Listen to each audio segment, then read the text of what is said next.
Good morning, everybody. Welcome to Coffee with Carlson. Today it is cold outside. My name is Jeff Carlson. Welcome to the show. I'm glad to have you. I love my loyal listeners. And if you're new to the show, check out some of the old ones. I've been a little lax in getting them up to YouTube. The goal is to keep them on YouTube, and I'm going to get that done here in the next few weeks. But for now, thanks for joining me on Facebook Live. We're glad to have the platform. Hopefully they don't cancel and remove my account. I'll try not to say anything too controversial. It is cold outside here in Sebring today. I think it was about 50. That's not as cold as it was over the weekend, but it has been pretty cold. So we're in the new year, 2021. Happy New Year if I haven't seen you yet. Merry Christmas, all the things. Happy birthday and a big shout out to my sister wife, Jody. Hope you're having a great, fantastic morning, wrangling up all the kids, getting your workout.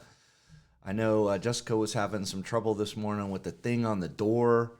And it sounded like she was pulling the garage down, but she got it figured out. So today, I just want to give you a couple of brief updates. I am going to look down every now and then because I have some paper in front of me, some hot off-the-press stuff from the SBA. As most people know, President Trump signed the second round or fourth round, I don't know, the CARES Act back in December. There was some debate about the stimulus payments. Some of the $600 payments have gone out already. Those went out to people whose tax return last year were single, less than $75,000. I think married, less than $150,000. If you haven't gotten that, I believe you can check that at the IRS webpage. Be careful, though. I talked to someone just the other day that there is a form on there where you can say, if I didn't have to file a tax return, if I didn't have to file a tax return, I could enter my information in there. That doesn't just, or last year anyway, that didn't just put your checking account information into the system. It also made it look like you filed a tax return. So it did create a little bit of a hassle for us later on if we needed to do something for you. It looked like maybe my live video, maybe it's still running. It says live, 7 people watching. Thanks for joining me. So today I wanted to talk about the provisions of that for small businesses in very brief, very high level. Actually, on the SBA website, it says high level description of the changes. The first part I wanted to talk about was the forgiveness of round one payroll protection loans. Some people, we filed those. We were waiting on a lot of them we were waiting on some of the forgiveness applications because we were anticipating some sort of a change coming.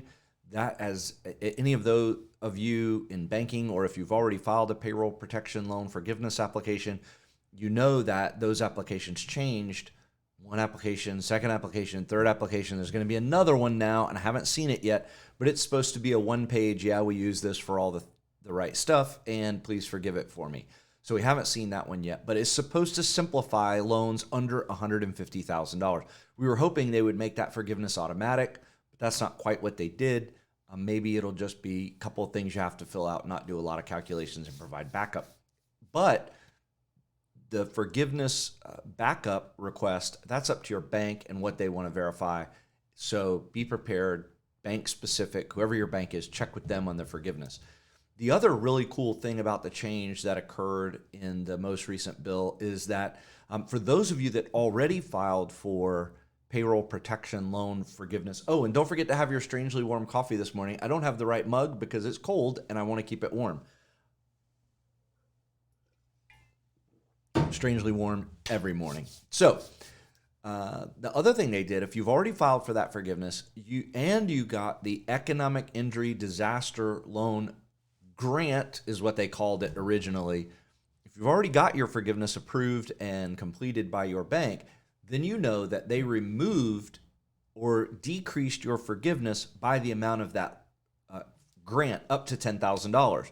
So if you had a $100,000 payroll protection loan and you got the full $10,000 advance on the economic injury disaster loan, they removed that $10,000 from your forgiveness, and the bank was going to put that into a note payable back to the bank over 2 to 5 years, I believe, was the term at 1%. The new bill that was signed in December made that no longer a loan. Congress followed through on their word, made that a grant. So if you already received forgiveness and they paid off the I'm going to say PPP, so I don't have to say it a million times. They already paid off your PPP minus the economic injury disaster loan, or I'm going to call that EIDL now, EIDL, because it's a little bit shorter. So if they removed that, SBA says in their brand new hot off the press procedural notice dated January 8th, 2021, for those loans where SBA remitted a forgiveness payment to the PPP lender that was reduced by an EIDL advance, SBA will automatically remit a reconciliation payment to the PPP lender for the previously deducted EIDL. If your bank hasn't seen that yet, probably most of them have already gotten these communications, but this is just as of Friday. So they told us that, but now there's official guidance that says if you already got forgiveness, they're going to automatically pay that back. So that's pretty cool. If you haven't yet, then that's also going to be a grant for you. And the other big part, and we don't know necessarily the procedural part of this, but originally Congress told us that they were going to make the payroll protection loan forgiveness tax-free. Well, then mid-year, the IRS came out and said, no, that's not true. We are going to tax you on that. The mechanics of that is not important, but they were going to make it where you had to pay tax on the money. So now sorry, I had something in my eye. Now they've said that they are going to allow that to be non-taxable. Again, mechanically in the tax returns, it'll look different. So I've held off on a few fiscal year returns, just waiting to see what was going to happen with that. So that's a pretty big number for people, for that number to not be taxable. If you got $100,000, it could be potentially $30,000 in tax that you would have paid on this money. So it would have reduced the total amount of assistance that you were able to get to keep your business running. So that money now will be non-taxable. Good morning, Celeste. Thank you for watching. I'm going to type. Dan's been too busy to help me out. So I'm going to type, read, and talk. Good morning. Thank you for being online. So let's talk about round 2 of the PPP program. And there are a few things to think about here. We haven't seen a lot of procedural guidance on this yet, but I have received emails from a couple of clients asking about it. The first most important part of round 2, as of right now, and this is a document that I downloaded as of last week from this is the high level. If you go to SBA website, business assistance, PPP, round 2, this is the high level version of that. But it says targeted eligibility right now.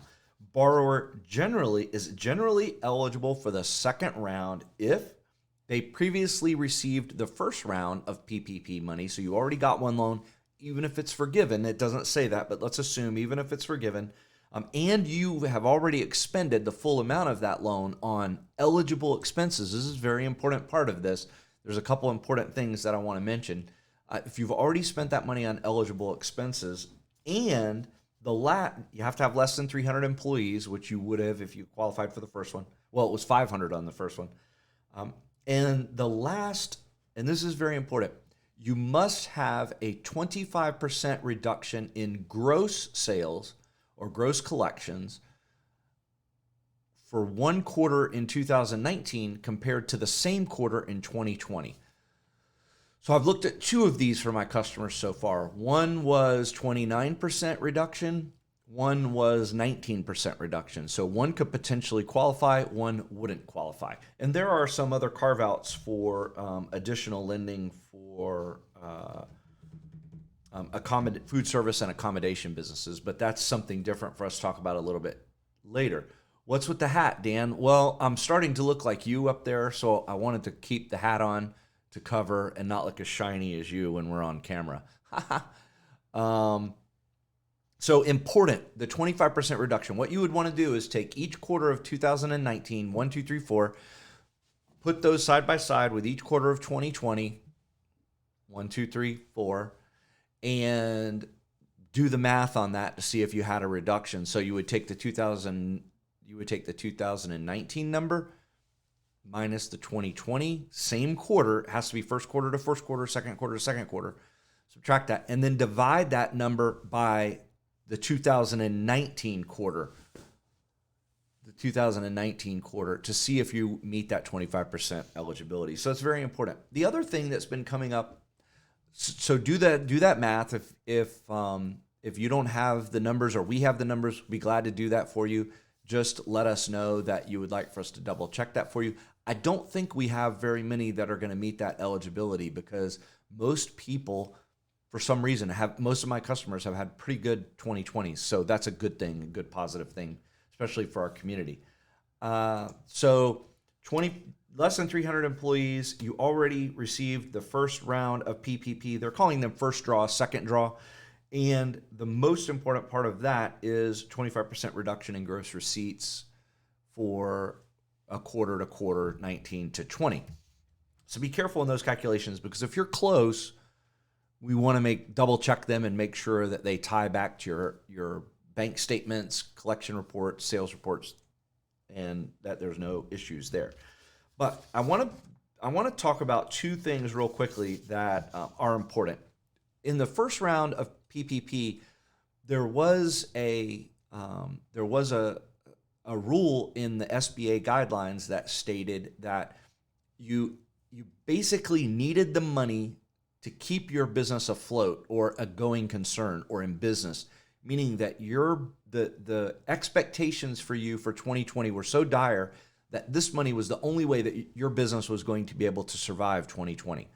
They did come out with a change in that I think in the third or fourth quarter, that stated that if your PPP loan draw one was less than $2 million, then you were automatically assumed to have needed it because you wouldn't have access to other liquidity or borrowing options for that year. But I'm a little concerned, and some of the discussions in my peer groups around the country have been related to this eligibility criteria, that the IRS has gone back and randomly checked whether or not they're doing that. But if you have a business that is applying for second round PPP money, you may be under more heightened level of scrutiny with the SBA or with your local lender to prove that you needed that money as a going concern issue, meaning that you would be completely unable, you had no other liquidity is what you're saying when you signed that application. You had no other cash, no other borrowing ability, no other savings, anything out there to help you get through this hard time, zero money in the bank, maybe you're overdrawn. That's an important criteria to think about, because there are some businesses out there that we've heard about around the country that took out the PPP money and probably didn't need it because they had, I think there was one in Southwest Florida that bought a new yacht and a couple other things with it. But something you just want to be cognizant about, that you can prove that you needed it and had no other access to liquidity anywhere else. That's the concerning part that I have about this. We'll keep monitoring it as the rules are promulgated, I like that big word this morning, and keep an eye out for you and let you know if those things change. As always, thank you for joining me. Thank you for the positive comments on my hat, Mr. Andrews. I very much appreciate it. And I hope that you have a great day enjoying your wonderful, strangely warmed coffee. And don't forget, this Saturday, it's Friday and Saturday, Dan, I think, the new farmers market right here in downtown Sebring, right off of Ridgewood Drive and Franklin, or between Lakeview and Franklin, across from the Sebring Public Library and the Highlands Art League, in that new grassy field there where the parking lot used to be. A new farmers market. We're really excited about that. Hopefully everyone comes out and supports it so we can continue having it and get some good fresh produce. So, sorry, I just read another message. So with that, I will say adieu. Have a fantastic day and enjoy the rest of your week. We'll see you next week. If you need to reach us at carlsonaccounting.com or give us a call at 863-382-4141. You can even set up a meeting with me right on my webpage, carlsonaccounting.com. There's a link that says appointment, so you can get right on. Yes, Friday and Saturday. I would assume Dan can post it in the comments, the times, but probably 8 to 2 or noon or something like that before it gets too hot. Ha! It's not going to be hot. Hey, look, my wife's online. Yay! All right.